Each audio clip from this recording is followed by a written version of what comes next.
So I did it. My broth has been simmering for over 2 days, and the last few hours of this process I added in like 2 large handfuls of parsley. It gives a lot of vitamin B and also great brightness to the broth. So I just want to show you how I'm going to actually finish this now.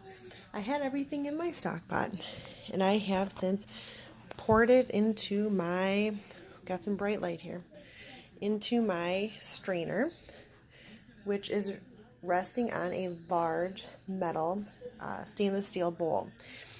So it needs to be large because remember I put a lot of vegetables in there and a lot of beef bones. So now that it's fully strained out, it's been sitting here for a couple of minutes, you can see the steam. It's still very hot. I'm going to just lift it up. Let the rest of the broth just kind of drip out of it. And I'm going to, see that? Move it into this pan just to catch any little bits of the broth. Doesn't that look beautiful? So much of this is going to go to our dog. You can see the beef chunks in here that we will sift through and rescue out the large beef chunks to use in our barbecue beef for sandwiches later.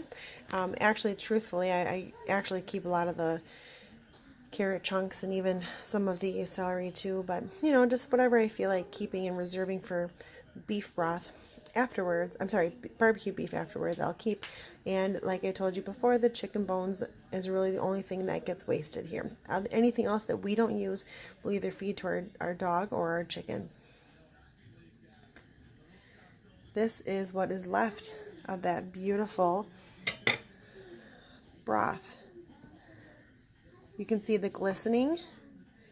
That is from a lot of that glistening is the connective tissue from the oxtail that I did end up putting in. And that provides a lot of wonderful flavor, but also it'll help give me a great gravy and a little bit of the gel that a lot of people like to see. So this is just one example of broth. Oftentimes I don't use beef. I have plenty of chicken bones, and so what will be different is the color. The color will not be as brown if I use just chicken bones. But this is just marvelous. You could actually strain this further and you could clarify this.